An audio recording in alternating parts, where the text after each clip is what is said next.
بسم اللہ الرحمن الرحیم۔ السلام علیکم ورحمۃ اللہ وبرکاتہ۔ کیسے ہیں تمام احباب؟ امید ہے انشاءاللہ خیریت سے ہوں گے۔ اللہ تعالیٰ آپ کو خوش رکھے۔ ہم آپ کو اپنے چینل پہ خوش آمدید کہتے ہیں، اہلا و سہلا مرحبا۔ نئے آنے والے جتنے بھی ہمارے معزز ممبران ہیں ہم ان کو بھی خوش آمدید کہتے ہیں۔ آج انشاءاللہ ہم فصل نمبر 9 پڑھیں گے، جس کے اندر باعتبار جنس کے اسم کی 2 قسمیں پڑھیں گے، اور آج لیسن نمبر 17 ہے۔ پچھلے جو ہمارے اسباق ہیں ان میں اسم کی باعتبار عموم و خصوص کے یعنی جتنی بھی اسم کی اقسام ہیں وہ کچھ ہم نے پڑھ لی ہیں اور کچھ انشاءاللہ آئندہ ہم پڑھیں گے۔ تو آج ہم نے جنس کے اعتبار سے یعنی اسم جو ہے وہ جنس کے اعتبار سے کتنی قسم کا ہوتا ہے یہ پڑھیں گے۔ تو سبق کا آغاز کرنے سے پہلے آپ سے گزارش ہے کہ اگر ابھی تک آپ نے ہمارے چینل کو سبسکرائب نہیں کیا تو چینل کو ضرور سبسکرائب کریں۔ انشاءاللہ فیوچر میں آپ کو بہت ساری عربی گرامر کے حوالے سے اور اسی طرح عربی بول چال بہت ساری معلوماتی ویڈیوز آپ کو ملتی رہیں گی۔ آپ نے صدقہ جاریہ کے طور پہ قرآن پاک کا ترجمہ اگر آپ سیکھنا چاہتے ہیں تو اس کو بھی سیکھیں اور دوسروں کے ساتھ ضرور شیئر کریں تاکہ مجھے بھی اور آپ کو بھی اس کا اجر ملے۔ آئیے آج کے سبق کا آغاز کرتے ہیں۔ بسم اللہ الرحمن الرحیم، الحمدللہ والصلاة والسلام علی رسول اللہ، اما بعد۔ اعوذ باللہ من الشیطان الرجیم، بسم اللہ الرحمن الرحیم۔ فصل نمبر 9، مذکر و مؤنث۔ باعتبار جنس کے اسم کی 2 قسمیں ہیں، مذکر اور مؤنث۔ مذکر کسے کہتے ہیں؟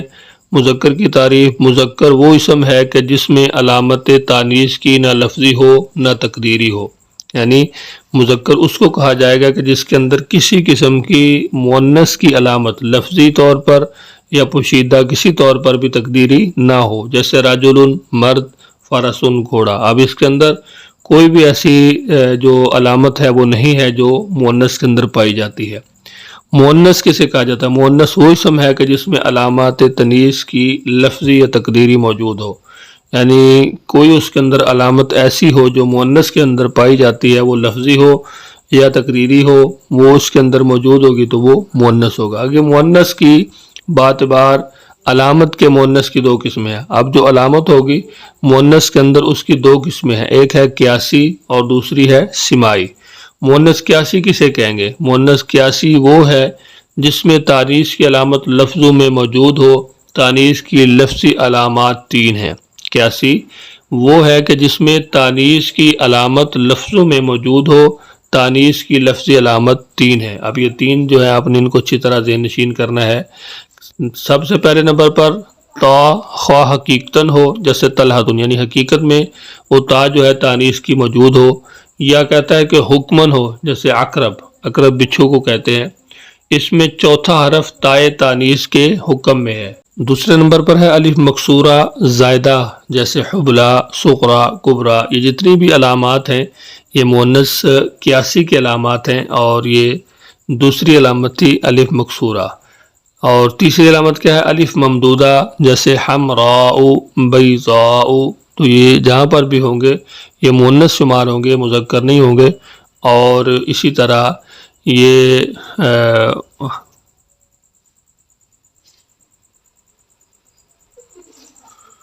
مؤنث قیاسی کی جو تیسری علامت ہے وہ الف ممدودہ ہے، جیسے حمراء، بیضاء۔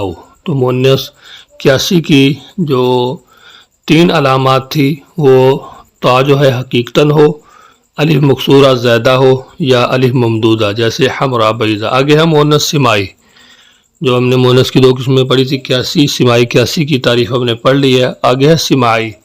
مؤنث سمائی وہ ہے جس میں علامت تانیث کی مقدر ہو، یعنی وہ ظاہر نہ ہو، جیسے ارضن و شمسن، کہ اصل میں ارضتن و شمستن تھا، تو یہاں پہ ارضن کے اندر بھی شمسن کے اندر بھی جو تانیث کی یعنی مؤنث کی علامت ہے وہ ظاہر نہیں ہے، کیونکہ ان کی تصغیر اریزتن و شمیستن آتی ہے۔ اگر ان کی تصغیر ہم بنائیں تو وہ اریزتن اور شمیستن ہے، اور تصغیر سے اس کی اصلی حالت ظاہر ہو جاتی ہے۔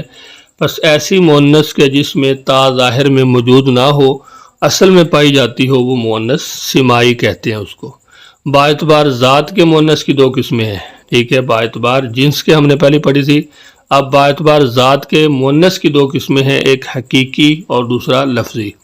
مؤنث حقیقی وہ ہے جس کے مقابلے میں جاندار مذکر ہو۔ مؤنث حقیقی کسے کہتے ہیں؟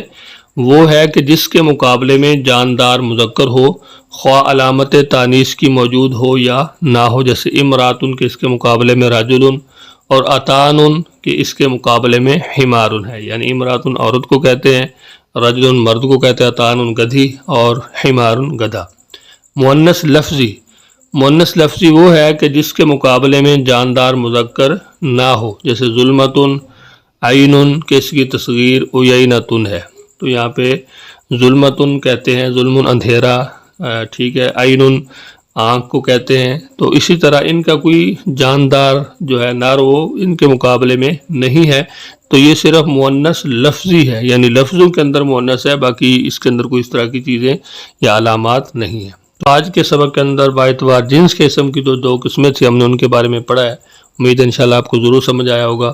سبق کے حوالے سے اگر آپ کچھ پوچھنا چاہتے ہیں تو ضرور پوچھیے، اور اگر ابھی تک آپ نے پہلے اسباق نہیں پڑھے یا معلم القرآن بذریعہ علامات کے آپ گرامر سیکھنا چاہتے ہیں تو وہ لازمی پڑھیے، اور اگر آپ قرآن پاک کا ترجمہ سیکھنا چاہتے ہیں تو انشاءاللہ آپ کو ڈیلی ترجمہ کی کلاس ملے گی، اور ڈسکرپشن میں آپ کو مکمل اور اس کی مختصر تشریح جو ہے وہ بھی انشاءاللہ ملے گی۔